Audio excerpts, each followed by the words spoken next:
उसको एक किताब का रूप दिया है जिसका इन्होंने नाम रखा है नलिन सरोवर, और ये नोशन प्रेस से पब्लिश होके आई है।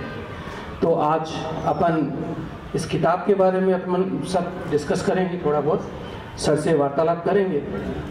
नलिन जोशी सर जो हैं वो पेशे से चिकित्सक हैं, और आप जो निम्स हैं अपने उसमें डायरेक्टर के पद पे कार्यरत हैं, और चिकित्सा में इनका काफ़ी वर्चस्व रहा है।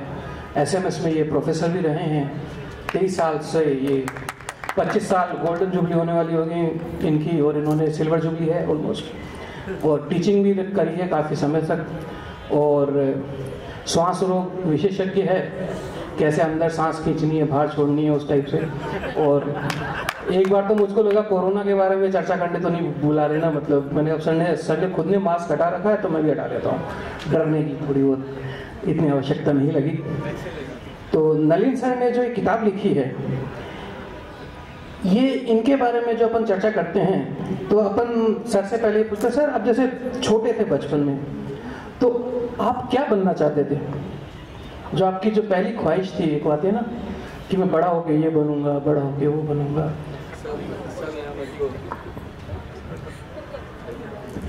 हेलो, ये एक ऐसा सवाल है जिसके बाद मेरी बौद्धिक क्षमता पर आप सब लोग प्रश्न उठाने लगेंगे, क्योंकि मैं कभी भी डॉक्टर तो बनना नहीं चाहता था, और मुझे लगता था कि मैं एयरफोर्स में जाऊं, परंतु तब इतनी पेरेंटिंग और इतनी गाइडेंस नहीं हुआ करती थी, तो मैंने बायोलॉजी ऑप्ट किया और मैंने एनसीसी ज्वाइन किया, एयर विंग, और अल्टीमेटली मैंने कोशिश भी किया कमर्शियल पायलट लाइसेंस लेने के लिए। फर्स्ट फीमेल पायलट जो राजस्थान की थी नम्रता भट्ट, वो मेरे साथ फ्लाई करती थी, तो मैंने स्टूडेंट पायलट लाइसेंस भी लिया, हर तरह से कोशिश की, लेकिन अंत में पता चला कि बिना मैथ्स के आप पायलट नहीं बन सकते एयरफोर्स का। तो फिर मुझे लगा कि सेकंड ऑप्शन डॉक्टर ठीक है तब मैं डॉक्टर बना। सर के करीब करीब 75 के आसपास नेशनल और इंटरनेशनल लेवल पे पब्लिकेशंस जो हैं, अलग अलग उनमें रिसर्च पब्लिकेशन आ चुके हैं। ये एक बहुत बड़ी बात होती है, और साथ ही एग्जीक्यूटिव मेंबर हैं ये करंटली जो अपनी आईएमए की जो बॉडी है उसके, और इन्होंने जो माई एफएम का जो एक प्रोग्राम चलता है उसमें पीपल चॉइस अवार्ड भी इनको मिला हुआ है, और बहुआयामी व्यक्तित्व हैं। इन्होंने मेडिकल के अलावा एक मतलब कहते हैं ना, आदमियों के पेट पे तो नहीं चलाते ना सर कैंची, नहीं, शरीर पे केवल सांस रोक देते हैं और सांस लेने की अनुमति देते हैं। उसके अलावा इन्होंने सोशल कॉज में बहुत काम किया है अलग अलग क्षेत्रों में, और जो इनकी नलिन सरोवर में जो इनकी कविताएं हैं वो छंद मुक्त कविताएं हैं। अभी काव्य का ही सेशन होने वाला है, तो मेरे हिसाब से आपको थोड़ा सा वक्त ले रहा हूं मैं, और बहुत सुंदर इन्होंने कविताएं लिखी हैं। तो इनकी जो ज्यादातर कविताएं हैं वो छंद मुक्त हैं, तो उन्होंने ये, इनको मैं कहूँगा ये भाव प्रधान है। इनमें श्रृंगार, शांत व करुण रस की प्रचुरता जो है वो इसमें साफ दिखाई दे सकती है, और इसमें उमंग और उत्साह जो कविताओं में जो है, भाषा बेहद सरल और एकदम सुबोध है, और हिंदी और उर्दू और फारसी इन्होंने सटीक प्रयोग किया है इन शब्दों का। इन कविताओं में सूरज, पहाड़, नदी, सागर, साहिल, पवन, ओस की बूंदों का जिक्र किया है। साथ ही इसमें कैक्टस के पौधे भी हैं, घर है, मकान है, इन्होंने गांव के बारे में भी लिखा है, शहर भी है, पनघट भी है, और अपनी प्रेमिका के रस में डूबे हुए श्रृंगार रस की कविताएं हैं। इन्होंने अपनी प्रेमिका को बारे में जितना अच्छा श्रृंगार लिखा है वो जरूर पठनीय है, मतलब उसका तथ्य और शिल्प जो है बहुत शानदार है। मतलब छंदमुक्त में भी मतलब इतना इन्होंने क्या शब्द यूज नहीं किए, इनका शब्दकोश बहुत शानदार लगा मुझे और पढ़ के बहुत अच्छा लगा। और विरह में तड़पते हुए प्रेमी की जो वेदना का चित्रण है वो भी इन्होंने किया है। तो इंसान के सपने जो क्षितिज को छूने की जो महत्वाकांक्षा है वो है, साथ में ही जो तरसता हुआ नन्हा सा जो बचपन होता है जिसको प्रॉपर परवरिश नहीं मिल पाई है, और वो जीवन की विषम परिस्थितियों से तालमेल बिठाने की कोशिश जो कर रहा है, उस बचपन को भी इन्होंने इस माध्यम से चित्रित किया है। संग्रह की जो कविताएं हैं उनमें मानवीय अनुभवों और उनकी सूक्ष्मतम जो मानव और प्राकृतिक दुनिया के अलग अलग पड़ावों के जो मार्मिक अनुभव और प्रसंगों को उभारने वाले बिंब का इन्होंने बहुत खूबसूरती से प्रयोग किया है। ज्यादातर जो है छायावाद इनकी कविताओं में नजर आती है, और एक दुर्लभ विशेषता इसमें ये थी, इसमें जीवन के जो कठोर अनुभव हैं वो भी दिखाई देते हैं, और इनके जो सारी कविताएं हैं वो सच्चाई से एकदम लबरेज है। कविताओं में जो संवाद धर्मिता, आश्चर्य विश्चय और जो व्यंग की जो खूबियां होनी चाहिए वो बहुत सुंदर है, और ये बार बार इसको आपके पढ़ने को लिए पाठक को विवश कर देती है। जो कविताओं का ये पूरा इनका जो काव्य संग्रह है नलिन सरोवर, ये 181 पेजेस में इन्होंने लिखा है, और उसमें 97 कविताएं लिखी हैं। सर 100 क्यों नहीं लिखी? नहीं, लिखी तो ज्यादा है। हाँ। ये इसमें छपी इतने हैं। अच्छा, मतलब मैंने कहा जब 97 था, और ये जो इनकी कविताएं हैं, ये इनका जो संग्रह, इसको देख के लगता है कि ये ऐसा नहीं है कि एक सीटिंग में बैठ के आपने मेरे मन में आया कि मैं छाप दूं और मैंने एक साथ हाँ भैया कितनी 90 ही चल 5 और लिख देता हूँ, इस तरह की नहीं है। ये सब पूरी जीवन यात्रा है, तो मुझको नहीं लगता कि ये आपने बैठ के करीब 2 दिन में या 1 साल में भी लिखी हो। मुझे लगता है कि लंबा समय आपने लिया है इनको लिखने में। क्या आप दर्शकों को बताएंगे कितना समय आपको लगा इनको? एक 18-20 साल का लड़का जो संघर्ष कर रहा होता है, जिसको ये पता नहीं होता कि दिशा क्या है, उसे जाना किस और है, वहाँ से उसको दिशा मिलती है। दिशा के बाद वो अपनी दशा को बदलता है, और फिर वो देखता है कि वो दशा बदल के वहाँ पहुँच गया है जहाँ समाज उस दशा दिशा को स्वीकार करने को तैयार नहीं है। समाज की अपनी अलग गति, अपनी रफ्तार, अपना अलग रास्ता है, और वो उसके रास्तों से मेल नहीं खाता है। तो वो नई चीज़ें, नई तरीके, नए विचारों के साथ आगे बढ़ता है, और उसमें कई बार हारता है, कई बार जीतता है। इन सबको पिरोया है मैंने। नलिन यानी कमल, ये मेरा नाम है, और कमल से भरा हुआ तालाब इस नलिन सरोवर। तो मैंने कोशिश की कि मेरी पूरी जीवन यात्रा में मैंने जहाँ असफलताएं देखी मैंने वो लिखा। मैं प्रेम में डूबा तो मैंने प्रेम को लिखा, मैं प्रेम में डूब के बाहर निकला तो मैंने वो लिखा। फिर मैंने समाज में एक्स्ट्रा मैरिटल अफेयर देखा तो मैंने उसको लिखा शिद्दत के साथ। मैंने लिव इन रिलेशनशिप को देखा, मैंने उसको लिखा। मैंने करीब से सब चीज़ों को देखा। मेरे चिकित्सक होने के पेशे की वजह से अब तक कम से कम 10 से 15 लाख आदमियों से मैं अच्छे से आत्मीय रूप से मिल चुका हूँ। स्टूडेंट टाइम में मैं लीडर भी हुआ करता था, निर्विवाद, एकदम निर्विरोध। मैं कभी भी चुनाव अगर लड़ा तो जैसे 182 का वोट था, 3 वोट मेरे अपोनेंट को मिले, बाकी सब मुझे मिले। तो मैं इस तरह से जीतता आया, और हारा तो इस कदर हारा कि सोने को छू दूं तो मिट्टी हो जाए। तो मैंने वो दोनों पराकाष्ठाएं देखी। मैंने ये देखा कि चिकित्सक का पीड़ा को अनुभव करना सबसे ज्यादा जरूरी है, और पीड़ा जिसने अनुभव किया उसका एक ऐसा आत्मीय रिश्ता बनता है मरीजों के साथ कि वो उनका एक पारिवारिक सदस्य बन जाता है। और मैंने वही कोशिश की, इसीलिए सारे अवार्ड्स अपने आप आते गए अपनी झोली में। उसके लिए मुझे कोई विशेष प्रयास नहीं करना पड़ा। इनकी चंद पंक्तियां हैं जो इन्होंने गांव के बारे में लिखी है, जो मुझे बहुत अच्छी लगी। आकाश को छूने के प्रयास में बोनी होती जाती ये गगनचुंबी इमारतें, मगर मेरे गांव में खजूर के पेड़ से बस 2 हाथ ऊपर आसमान है। मतलब बड़ा सुंदर चित्रण है। ये 1983 या 85 में लिखी थी, जब मैं पहली बार कनॉट प्लेस दिल्ली गया था तब। और मतलब ऐसा था कि बस में चढ़ने उतरने के लिए मुझे सिखाया जा रहा था कि ध्यान रखना, बस रुकेगी, इतनी देर तेजी से चढ़ जाना, धीरे धीरे चढ़ोगे तो आप रह जाओगे। भाई सिखा रहा था जो दिल्ली रहता था कि आपको ऐसे करना है। तब फिर मैंने वहाँ ये 2-4 लाइनें लिखी थी, सिर्फ ऐसे ही समाज पे लिखा था। कुछ भेड़ कुछ भेड़िए, कुछ चेहरे कुछ मुखौटे। कुछ भेड़ कुछ भेड़िए, कुछ चेहरे कुछ मुखौटे। समय की धाराओं में सदियों से यही रूप समाज का है। सदियों से निकली जाती है भेड़ें। मतलब ये आम जन के ऊपर उन्होंने लिखा है कि हम भी भेड़े ही हैं अभी भी, और हम निकली जाएंगे और भेड़िए आते रहेंगे। गजब। सर की कुछ कविताओं के जो शीर्षक हैं जो में मुझे बहुत अच्छे लगे, एक इनकी कैक्टस के फूल हैं, एक इन्होंने गांव के बारे में अपन ने बताई दिया भी और समाज के बारे में, एक इन्होंने इंतजार लिखी है जो मुझे बहुत अच्छी लगी, और एक चरखे की व्यथा। इन दो के बारे में। देखिए, ये एक बड़ी अजीब सी बात है। मैं महात्मा गांधी के चरित्र से कभी बहुत प्रभावित नहीं रहा, खास करके अपने यौवन काल में। मुझे लगता था कि आज़ादी तो चंद्रशेखर आज़ाद ने दिलाई है। फिर क्योंकि मैं बड़ा अल्पज्ञानी था और सब लोगों का बड़ा उसमें योगदान रहा है अपने अपने तरीकों से, मैं किसी को भी कम नहीं मानता उसमें। परंतु एक दिन मैं जब पढ़ रहा था तो वो समय था जब मैं मेडिकल में आने के लिए संघर्ष कर रहा था और जातिवाद धीरे धीरे उठने लगा था। तब मैंने उसमें यही प्रश्न किया, हे युग पुरुष, तुम कहाँ जन्म लोगे? उत्तर में, दक्षिण में, पूर्व में, पश्चिम में? क्योंकि जहां भी तुम जन्म लोगे भारत तो नहीं होगा। आप बटे हुए हो, कभी भाषा के हिसाब से, कभी धर्म के हिसाब से। तो मैंने उसमें युग पुरुष संबोधन दिया है महात्मा गांधी को, जो कि चाहते थे कि एक सूत्रात्मक हो पूरा भारत। और उस अवसाद की घड़ी को मैंने उसमें रूप में छायावाद में उनको कहा है, भ्रमर गीत की तरह से।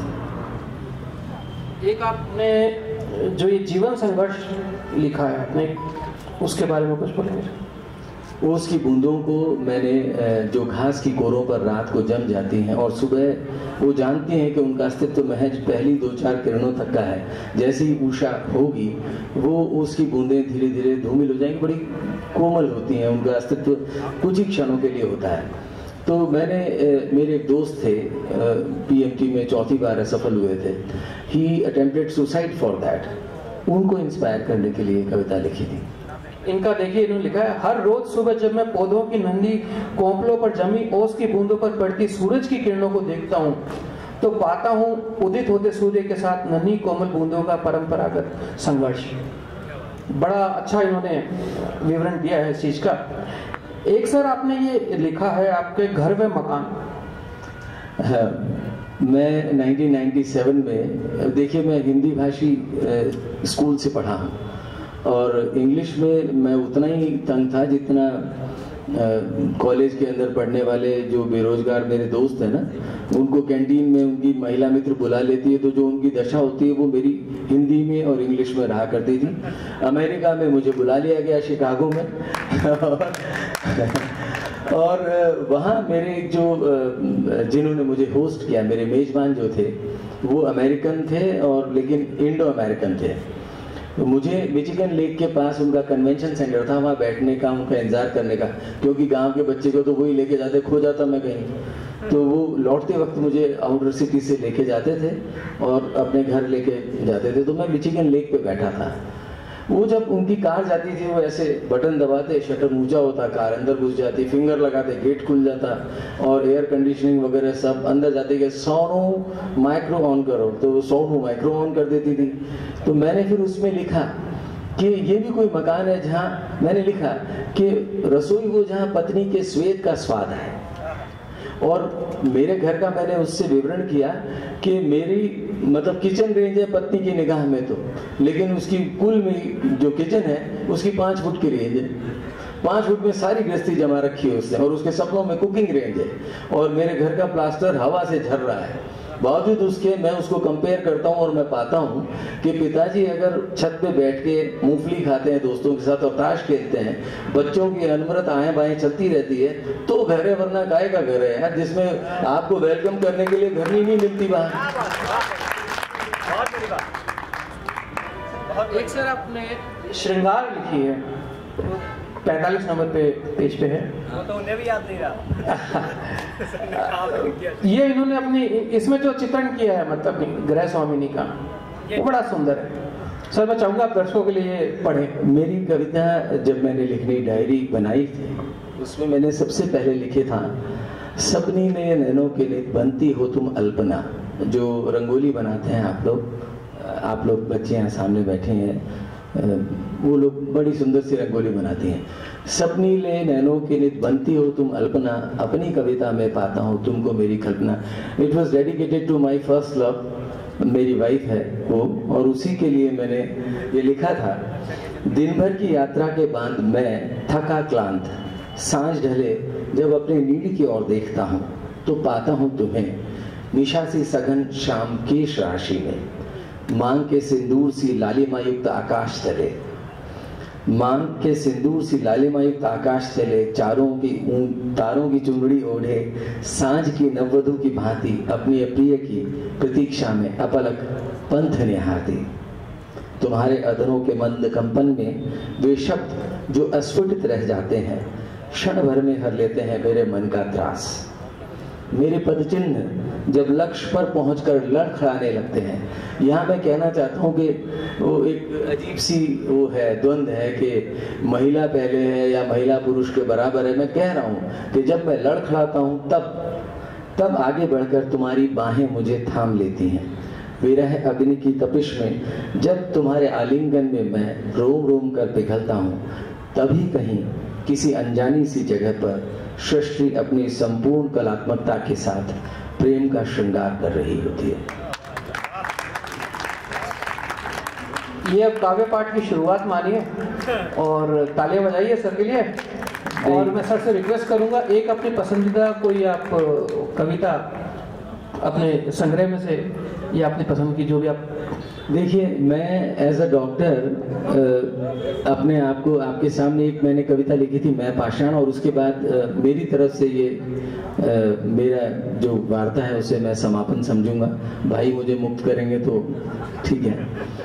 मैं पाषाण में एक पत्थर है जो डॉक्टर है, और उस पत्थर के माध्यम से मैं वो कहना चाहता हूँ जो उस पत्थर की व्यथा है। पत्थर है जिसे गढ़ा गया है, यानी गढ़ने वाले माँ बाप हैं, समाज है, उसके बारे में बताता हूँ। चाहता था गढ़ा जाऊं प्रकृति के हाथों, कभी हवा के झोंके धीमे धीमे सहलाकर, या फिर नदी के प्यार में नहलाकर होता मेरा निर्माण। मगर मैं गढ़ा गया समाज की अपेक्षाओं की छैनी और मेरे परिजनों की अधूरी आकांक्षाओं के हथौड़ों से। फिर भी सहता गया सब, नव सृजन के सपनों में रहता गया। यानी मैं एक प्राकृतिक रूप से नहीं करा गया, मुझे मार पीट के बनाया गया।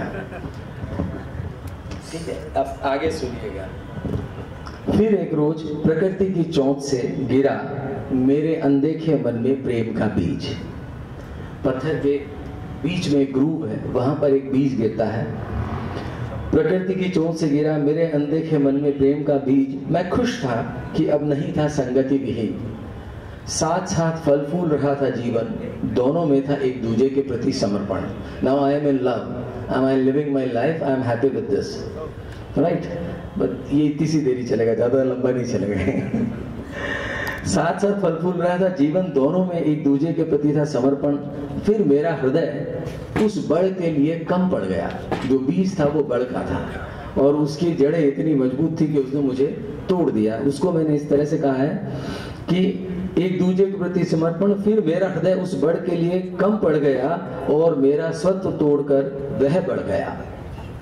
आवश्यकताओं की इस दौड़ में कहाँ रुकता था यौवन, सृजन की ठोर में आखिर बढ़ तो था मेरा प्राण। उसकी जड़ों ने उपजाया मुझ में एक और पाषाण, यानी पत्थर टूटा और उससे एक नए तरह का पत्थर निकला। विधाता का था अज्ञात विधान, कालांतर ने गढ़ दिए मुझ पर विशेष निशान। जैसे नहीं पत्थर फूटता और उसमें बालाजी निकल आते हैं, तो वैसे उस बड़ की वजह से पत्थर चटका और उसमें कुछ विशेष विधान आ गए, यानी अब ये डॉक्टर बन गया। मुझ पर विशेष निशान। अब लोग मुझे पूजते हैं, दिन भर अपनी सूनी आंखों से मुझ में उम्मीदें घूरते हैं। मुझसे उपजे पत्थरों की भावनाओं को पैरों तले कुचल आहत कर मुझे चूमते हैं। जो टूटा पत्थर, उसके टुकड़े नीचे गिरे हैं, वो आते हैं उस बालाजी की आकृति के पास या जो भी सो कॉल्ड है, और उसके किरचों को दबाते हुए आते हैं, कुचलते हुए आते हैं। यानी मैं अपने बच्चों को समय नहीं दे पा रहा हूँ, उनकी भावनाओं को, उनके समय को कुचल के मेरे पास आते हैं, मेरे निशान को नमस्ते करते हैं और मुझसे चूमते हैं, मुझे प्यार करते हैं, मुझसे अपनी भावनाएं व्यक्त करते हैं। मुझ पर विशेष निशान। अब लोग मुझे पूछते हैं, दिन भर अपनी सूनी आंखों से मुझ में उम्मीदें घूरते हैं। मुझसे उपजे पत्थरों की भावनाओं को पैरों तले कुचल कर आहत कर मुझे चूमते हैं और मांगते हैं मुझसे धन, यश, बल और प्राण। शाम जब एकांत में चाहता हूँ विश्राम, तनय तब तक सो चुकते हैं आहत क्लांत। फिर सुबह सैकड़ों हाथ दुआओं में उठते हैं। मैं सोचता हूँ खुद को जो दे न सका स्वत्व, बड़ की छाया न दे सकी अपनत्व, खुद से उपजों को जो हर न सका त्राण, डरता हूँ आस्था में डूबे जन जन को क्या दे पाऊंगा मैं पाषाण, मैं पाषाण, मैं पाषाण। बहुत खूबसूरत सर। मैं चाहूँगा एक साइड कॉपी आप मुझको। Thank you. ये अपन साइड में कर लेते हैं। ये सर सिग्नल है सर। अच्छा, थैंक यू।